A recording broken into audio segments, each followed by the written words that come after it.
I'm often asked what is the best exposure mode to use indoors with a flash.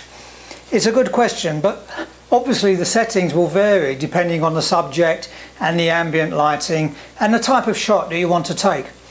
But for what you might call standard photos at indoor parties or family and friends get-togethers, or even say at a wedding reception, the answer is really simple. So I'd like to share with you what I do in those circumstances. In fact, it's very easy, and I just pretty much use the same settings every time. First of all though, I should say you'll get much better results if you have an external flash gun like this to bounce the flash off a nearby wall rather than pointing the flash directly at your subject. And that's because instead of this tiny flash head being the light source, the wall becomes your light source. And of course, the larger the light source in relation to your subject, the softer and more flattering the light. But this video isn't about bouncing. There's another complete video about that already. This is just about the flash settings, and in any case the camera settings I'm about to show you don't really change when you use bounce flash, so this information applies to both direct and bounce flash. Now, when using any of the auto modes indoors, regardless of your current settings, the moment you pop up the flash or add an external flash, your camera will automatically change the settings. The actual settings that it chooses will differ depending on which auto mode you're in, as usually the camera tries to honour what you already have set. For example, if you have the camera set to, say, aperture priority mode at, say, f8, the camera will probably leave the camera at f8 and just change the shutter speed. But as you'll see in a moment, that's a little irrelevant. Now, let's assume you're in the P mode and you haven't bothered to change any settings yet. You pop up the flash and straight away most cameras will switch to the settings that you see here on the back of my Nikon camera. That is f3.5 or f4 and a shutter speed of around 1/60th of a second. By the way, I'd already set the ISO to 100. Try it out for yourself and see what your own camera does, but most cameras will use approximately those settings or something very similar.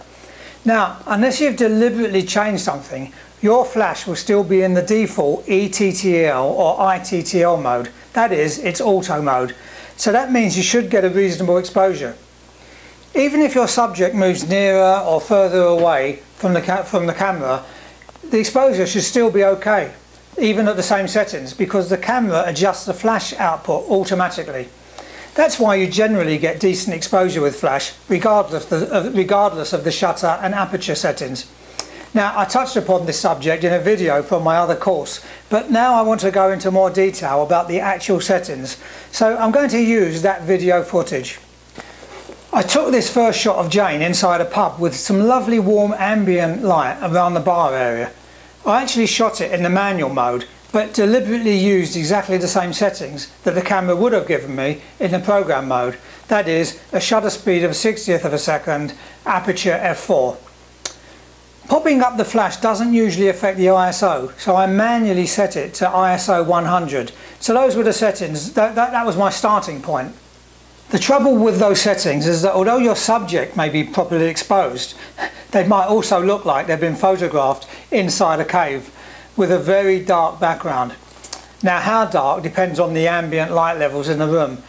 However, and this is the important bit, if you were to increase the ISO to say 800, there would be very little difference to the light on your subject, but you would bring in more of the ambient light in the room, and you'd end up with a photo that looked less like a simple snapshot taken in a cave. For this shot, I kept the same settings but bumped the ISO up to 800, which had the effect of bringing in more ambient light. Quite a big difference between those two shots. The background looks a whole lot better, but Jane looks pretty much the same.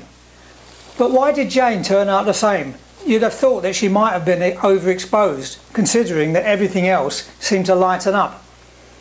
The reason is all down to the TTL mode of the flash.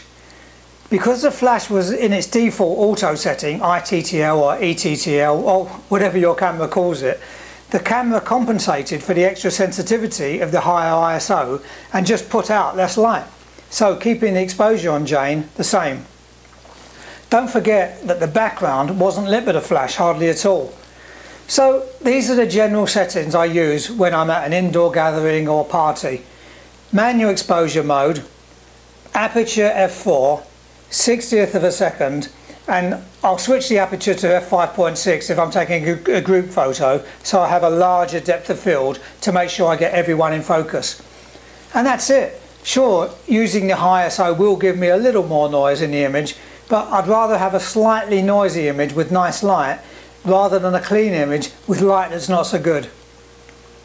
Another way of achieving a similar effect is to slow the shutter speed down to allow in more ambient light, but then you're getting into the realm of a technique called dragging the shutter. Now, there's a lecture about that coming up. But what happens if you take a shot with those settings and your subject is a little too light or a little too dark? Well, I'll be covering that in the next lecture with tips that should give you a better understanding of how best to control flash exposure. Bye for now.